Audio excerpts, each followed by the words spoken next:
Hey everybody, it is Andrea here at VW Family Farm. It's a windy day out here, but it's not too bad actually for late December.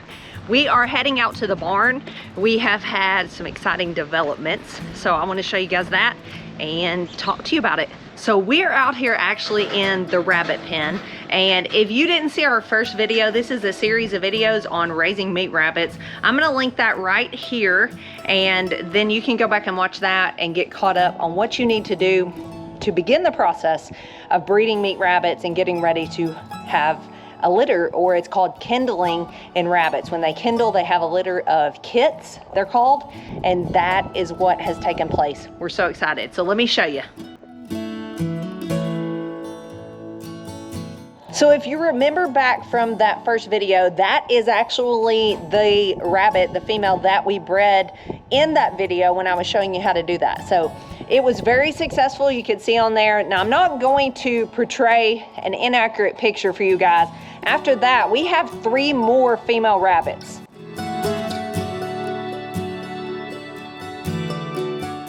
It didn't go as well. It just wasn't as obvious that the breeding was successful. So if you remember, you take the female to the male's cage, and then he's going to breed her and fall off, and you need that to happen about 3 times. I knew with the first one I bred when we were making that video that it was successful, but these other 3 I wound up putting in there multiple times. And let me show you their nesting boxes. So as you can see, they are empty. They have not pulled any fur or anything in preparation for having kits. So I really don't know if that was successful at all. Since then, I've learned some things I want to share with you guys on this video, and just go from there. And I want to tell you about what to do now that you've had kits. So I know it's very windy today. I hope you guys can hear me. But number one thing you can do, so you're not just waiting 30 days to see if you are going to have kits or not, you'll need to start at the time of breeding, and you need to take a weight on your rabbit. So that is something I'll do in the future. You can do that on a number of scales. From what I've looked up and researched, something to weigh a baby would be ideal, something like that. You can get that fairly inexpensive off somewhere like Amazon or something like that. But take a weight, even down to the ounces. And then about 2 weeks into what you're hoping is the pregnancy of the rabbit, take her weight again and see if she's gained. Because if you're feeding a steady diet, about 3 ounces per adult female per day, then she has maybe 10 kits in her 2 weeks into it that weigh a couple ounces each. You could potentially have a pound and a half weight difference at that point. And so that's gonna pretty much verify to you that she is bred. Second way, you can see that I have gotten one of the other does that I'm not sure is bred or not. You can physically palpate or feel down here, especially after a couple weeks and beyond. You should start to feel movement down here of the kits in her. So I'm feeling, and there's pictures you can look up online. I'm not gonna put one in this video because I don't actually own a picture myself of exactly where to feel. And you're just feeling in their abdominal area. You should start to feel those babies moving around. There's a number of ways you can hold a rabbit, but I'm actually not feeling anything in this girl. So she very well may not be bred. We're gonna wait a few more days and just see, but there's a couple reasons for that. I'm gonna go ahead and check these other 2 while we're at it. This is not the most ideal way to hold them, but these girls are not that tame, and they really want to kick me, as you can see. Now on this one, I do feel something. So I am hopeful. She got a pretty big belly. I'm hopeful that she will have kits in the next couple days. And finally, this last one. And she's kind of iffy. There may be something in there, but there may not be. Just not really sure at this point.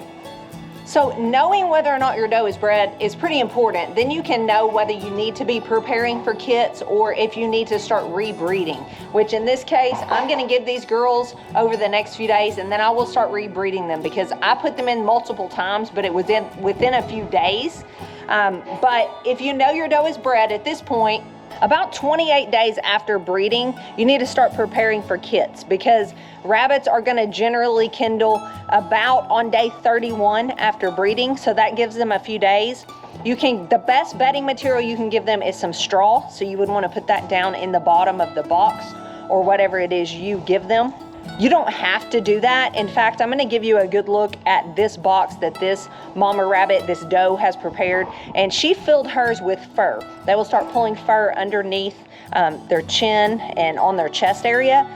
We have had great success with letting them do that. That is generally gonna happen right before they kindle. I'm talking like it could even be within the hour of them kindling. But some of them are gonna do that early and could do that even a week early.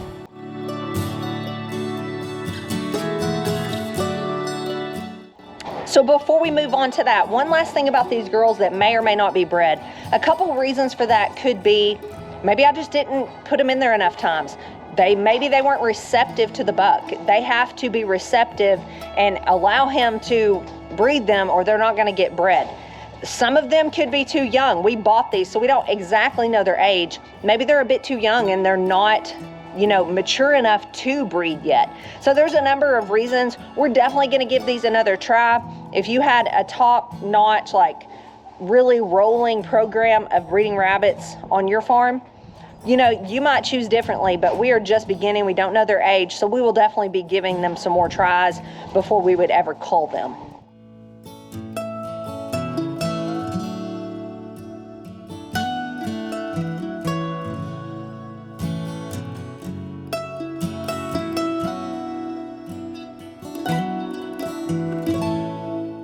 So once your doe starts going into labor and having kits, and I'm sorry, there's rabbit fur all over me, it's gonna go pretty quickly. She doesn't need your assistance. She knows what she's doing. More than likely, she's gonna do just fine with it. And so you just need to, you can watch, but you kind of need to stay out of it. You need to be hands off and let her do her thing. Even down to the time of day they have instincts to keep them from having them and attracting predators. This is, you know, may make you a little queasy, but it's nature and it's God's way of taking care of things. They will have the instincts and they will eat their afterbirth and they will clean up the entire mess to keep predators from coming and taking their babies. So you really kind of at that point just need to keep an eye out, but kind of stay out of it. It's also okay to go ahead and look in the nest. It's warm out here, but even if it wasn't super warm, it's okay to look at them and see if they need some assistance. If you find some off by themselves, then it's okay to go ahead and take those in the house, warm them up. There's different methods on warming up baby kits. But you might be thinking, after your rabbit has had babies and one got off by itself, it was cold or whatever, is it alive and worth warming up, or is it not? Because they can feel almost frozen to death and still be able to be revived. But let me show you a quick and easy way to tell. So I'm gonna try to see if y'all can see that. You can see this little baby's nails, its little toenails are white. I hope y'all can see that good. If this was cold, this one's not, it's warm, but if it was cold and off by itself, maybe she'd stepped on it, maybe it's the runt, or maybe just any number of scenarios, and it was off by itself in the nest, and it had got away from the little wad of babies, and it was cold, its nails would still be white if it was alive. If it had died, its nails would turn blood red because blood would pool down there in them as its heart was stopping. So that's a way to know. If its nails are still white, there is still hope for it. You can take it inside and wrap it in a warm towel from the dryer. You can put it wrapped in a towel and put a heating pad around it.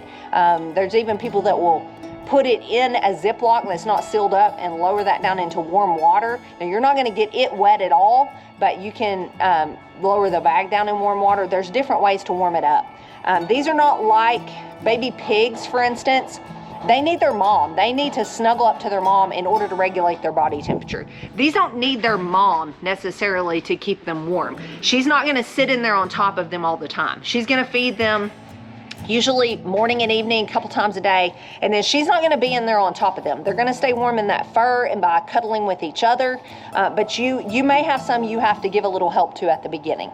So Ben came out to see them because they really are cute. I'm about to count them, but I just did want to say, as you're going to see in this video, when you uncover them and start counting them, anything you do to them when you kind of mess with them or uncover them, they're going to start like popping around like popcorn. They're going to jump all over the place. That's totally normal. It doesn't even mean they're cold or anything. It's just part of it. It's really cute and kind of funny.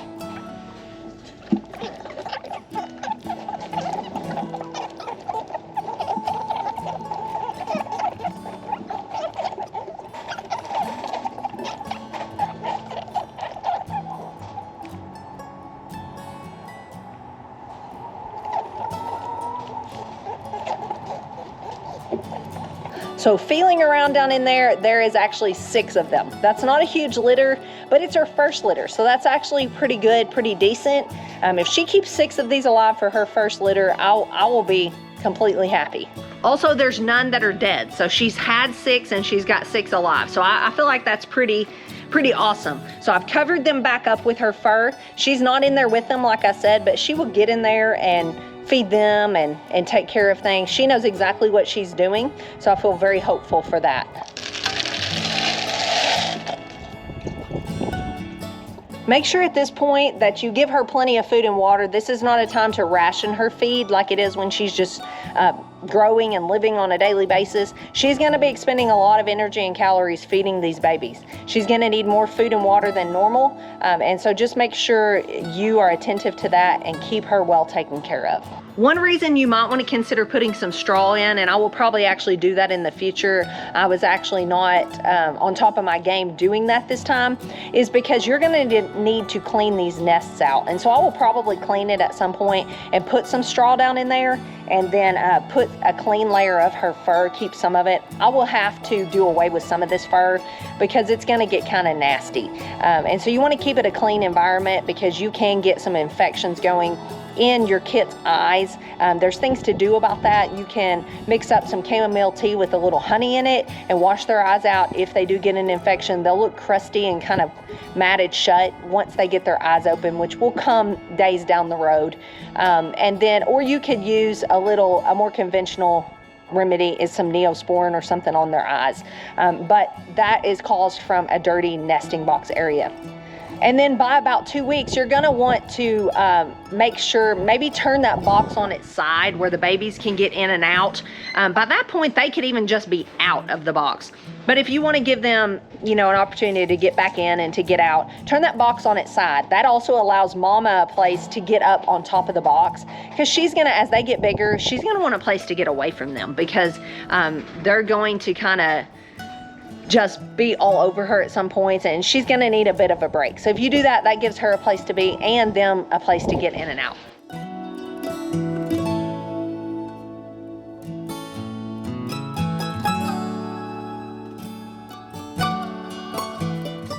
So this is the Tamuk breed, T-A-M-U-K, Texas A&M University at Kingsville is what that stands for. It's a breed they developed, really great for withstanding the heat. We're in Arkansas, so this is gonna be a really great breed. We've had a lot of you after our first video reach out to us wanting to buy some of these. We will be offering some of these for sale, so stay tuned for that.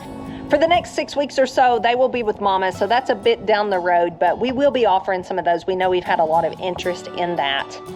And I don't know if you could tell as they were popping around in the nest, these are gonna be some cute colors, lots of spots and different things. The Tamuks can come in a variety of color patterns and things like that. So really excited about that. I know some of you are interested in getting into those, and we would love to be able to share them and provide that for you so you can get involved in this as well. Rabbit meat is a fantastic meat source, especially for a backyard farmer. It's a great source of protein, lean and healthy, and it's just something that most everyone can do no matter what your living situation is. No matter where you live, it's something you can do. So one thing to note, we have a snowstorm coming in 2 days. Rabbits are more labor intensive when it comes to really, really cold weather. Not by any means not doable, but you will have to be ready to water them at least a couple times a day. We have started watering. These are the bottom of an old coffee can that Ben just cut this off. It's much easier than the conventional rabbit waterers that have the little ball that they drink on that you can get anywhere. They're much easier. You can probably get your hands on some of those. Ask your friends or family if they have some old metal coffee cans. You can actually still buy coffee in those too. It's usually like store brands and different things, not the more expensive ones are in plastic. You can use the plastic as well, but that just allows you, as it freezes, to just bang that on something. It falls right out in a solid chunk of ice, and then you can give them some more water in the winter. So that's just a little tip a rabbit breeder gave to us. We quit using those plastic ones because they're very difficult to thaw out. You actually have to have more than one per rabbit. Take at least like a warm bucket of water out there and let them thaw, or take them in and switch some new ones out. It's just more labor intensive. It's just more of a headache. So that's just a little tip of what we do. And I'll be keeping you posted on whether or not these other does go ahead and have kits, or if we have to start all over. That's just part of it. We're learning together. I thank you guys for tuning in, and we will keep you updated on all this rabbit stuff and just try to learn together. See you guys on the next one. I thank you for watching. I hope you have a fantastic 2022. I hope that we can leave a lot of things behind us that have not been good and move on into just living life to its fullest, raising more of our own food, spending time together with people we love, making new relationships with people we don't even know yet. We'll see you guys on the next one. Thanks for watching, and God bless.